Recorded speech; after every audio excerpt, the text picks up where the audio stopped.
Bem-vindo ao Conexão Corretora, o podcast da Onlix Corretora que descomplica o mundo dos seguros e conecta você à proteção certa. Oi, eu sou a Marina Duarte e estarei com vocês aqui no Conexão Corretora. Tranquilidade é solução, Conexão Corretora chegou. E eu sou o Eduardo Castilho. Vamos juntos esclarecer tudo sobre seguros de forma simples e prática. Proteção sob medida, vem pra Onlix, segurança pra sua vida. Conexão Corretora, sua escolha certa todo dia.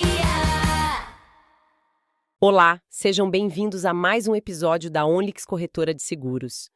Olha, eventos climáticos extremos têm sido, assim, uma preocupação cada vez maior, né? E o impacto nos nossos carros é inegável. Alagamento, enchente, árvore caindo, esses assuntos estão, super em alta, ainda mais depois do que aconteceu no sul do Brasil. Nossa, sem dúvida. A situação lá foi tão séria que as seguradoras precisaram ativar isso em 2024, uma das maiores operações para atender sinistros que o país já viu. Isso mostra o quanto é urgente a gente conversar sobre seguro de carro e esses eventos da natureza. Exatamente. E é por isso que a gente está aqui hoje.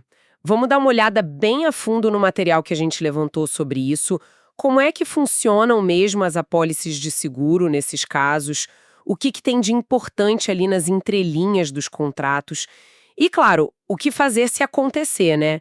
A ideia é deixar mais claro o que protege o bolso das pessoas. Perfeito.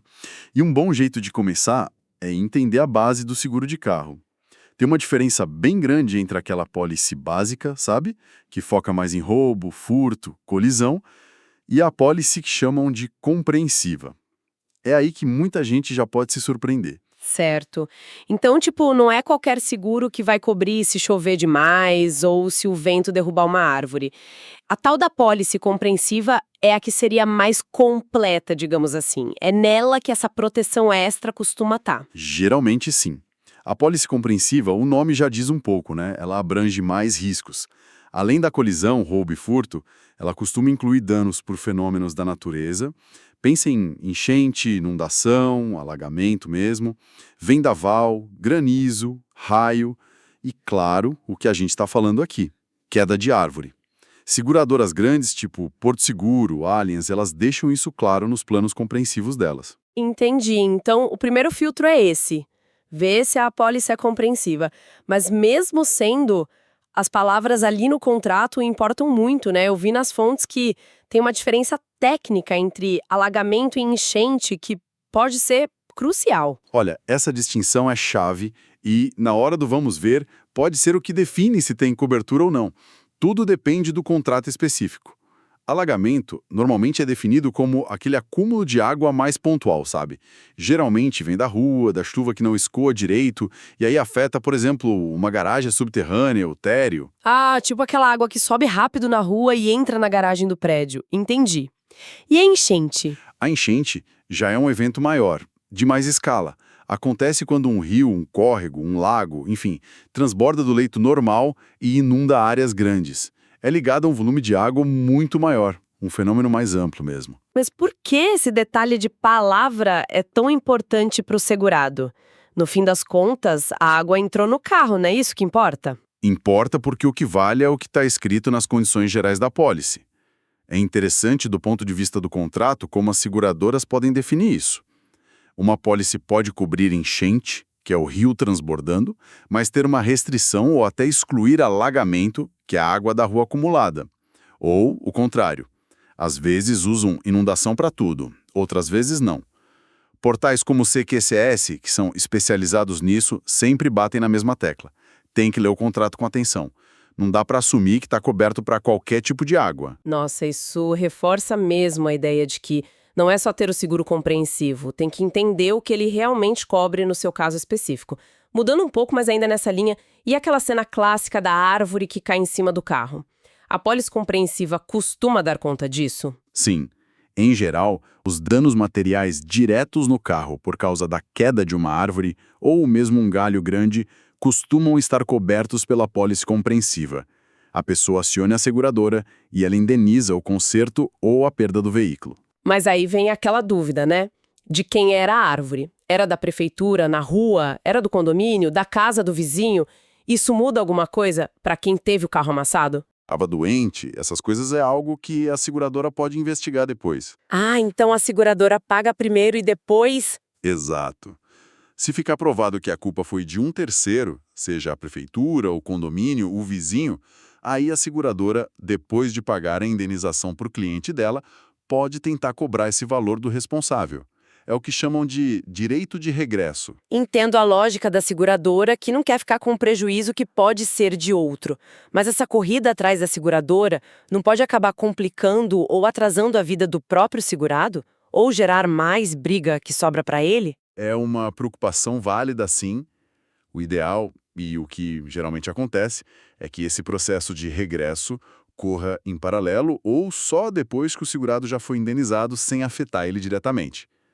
Claro, em casos mais complicados, pode ser que precisem de mais perícia, mais documento, e aí podem pedir alguma colaboração do segurado. Mas o foco principal do seguro é resolver o problema do cliente primeiro.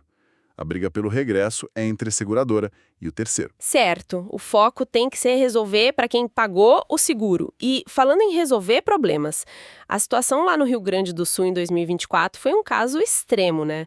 Como é que o mercado de seguros reagiu, na prática, a uma catástrofe daquela dimensão? Olha, foi um verdadeiro teste de resistência para o setor. As seguradoras tiveram que mobilizar muita gente extra, simplificar processos, criar canais de atendimento de emergência para dar conta de um volume gigantesco de avisos de sinistro, tudo num período curto. Os números iniciais que a CNSEG divulgou e a SUSEP acompanhou de perto já apontavam que o valor total das indenizações por causa das enchentes, somando todos os tipos de seguro, ia chegar na casa dos bilhões de reais. Foi assim uma prova da capacidade de resposta do setor, mas também mostrou o tamanho do estrago. Bilhões é muito dinheiro. Assusta e dá a dimensão do prejuízo. E isso me leva a um dado que as fontes que a gente viu destacam e que é igualmente assustador. A quantidade de carros rodando por aí sem seguro nenhum no Brasil. Exato. E esse é um ponto crítico, né? Estimativas de entidades como o Sindicesp-SP, que é o Sindicato das Seguradoras de São Paulo, indicam que algo em torno de 70% da frota de veículos do país não tem seguro. 70%. É gente demais. Quando a gente pensa num evento como o do Sul, o que isso significa na prática? Significa uma vulnerabilidade social e econômica enorme. Pensa assim. Para cada 3 carros atingidos por uma enchente ou uma árvore que cai, estatisticamente, 2 não vão ter cobertura nenhuma para consertar ou comprar outro. E muitas vezes aquele carro é a ferramenta de trabalho da pessoa, sabe? Essencial para a renda da família. A falta do seguro, nesses casos, não é só perder um bem. Isso amplifica o impacto do desastre na comunidade, dificulta a recuperação econômica da região e aumenta a dependência de ajuda do governo ou doações que nem sempre chegam para todo mundo ou rápido o suficiente. É algo que deixa a sociedade inteira mais frágil para lidar com essas coisas. É uma visão bem preocupante e realmente sistêmica. Agora, voltando para quem tem o seguro. Aconteceu o problema, a água subiu, a árvore caiu. Qual é o passo a passo? O que a pessoa tem que fazer na hora? Bom, a primeira coisa, se for seguro fazer isso, é documentar tudo. Tira muita foto, se der faz vídeo. Mostra o dano no carro, o local, a água na garagem, a árvore em cima do carro, os estragos que dá para ver. Se tiver mais coisa envolvida, tipo arrombaram o carro na confusão, ou se a correnteza levou o carro, que é quase um furto, aí é muito importante registrar um boletim de ocorrência na polícia. Fotos, vídeos, BO se precisar. E depois? O passo seguinte é avisar a seguradora. E tem que ser o mais rápido possível. Tem um prazo no contrato para fazer esse aviso de sinistro e costuma ser curto, então não pode demorar. Dá uma olhada no contrato, no site ou no aplicativo da seguradora para ver qual é o prazo e como avisar direitinho. E um ponto super importante: não tenta tirar o carro do lugar ou mandar consertar por conta própria antes de falar com a seguradora e receber a orientação deles, tá? a não ser que seja uma emergência de segurança ou uma ordem de autoridade. E mesmo assim, documenta tudo antes de mexer. E se precisar tirar o carro dali? Tipo, os bombeiros mandam tirar, a Defesa Civil? Avisa a seguradora na hora sobre a remoção e para onde o carro foi levado. Eles provavelmente vão mandar um perito para avaliar os danos. O melhor caminho é seguir as instruções do manual de sinistros ou do que o atendente da seguradora disser. O setor tem os procedimentos padrão, mas cada caso é um caso, né? Ok, processo começou, comunicação feita. Aí a seguradora vai avaliar o estrago. Como eles decidem se é perda total ou se dá para consertar a perda parcial? A perda total, a famosa PT, acontece basicamente em duas situações.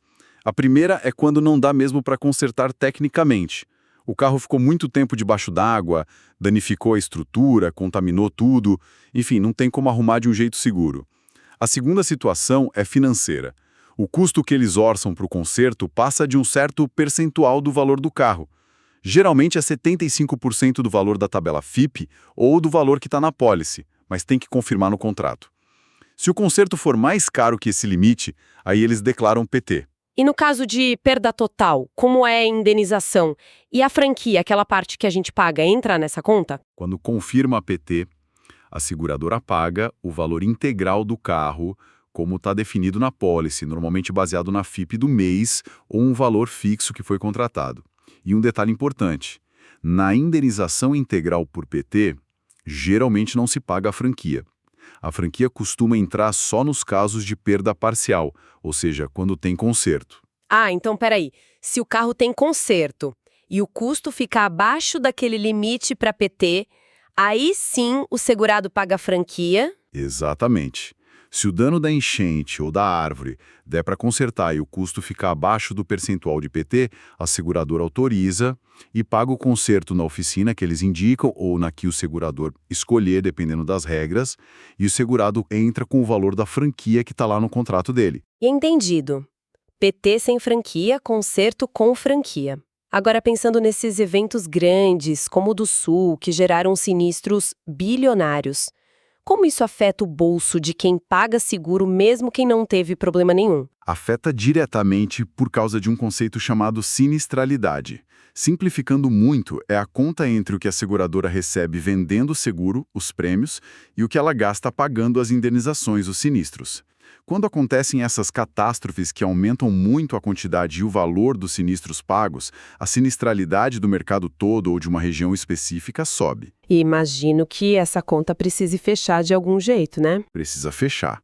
Para a seguradora continuar saudável financeiramente, conseguir pagar os próximos sinistros e manter o negócio funcionando, ela acaba tendo que repassar esse aumento de risco e de custo para os preços dos seguros. Dados da CNSEG e da SUSEP, que foram analisados e publicados, já mostravam uma tendência de reajuste nos seguros de carro em 2024, e a previsão era continuar em 2025. E esses aumentos podem ser até mais fortes em regiões que são consideradas de maior risco, ou para certos tipos de carro e perfil de segurado.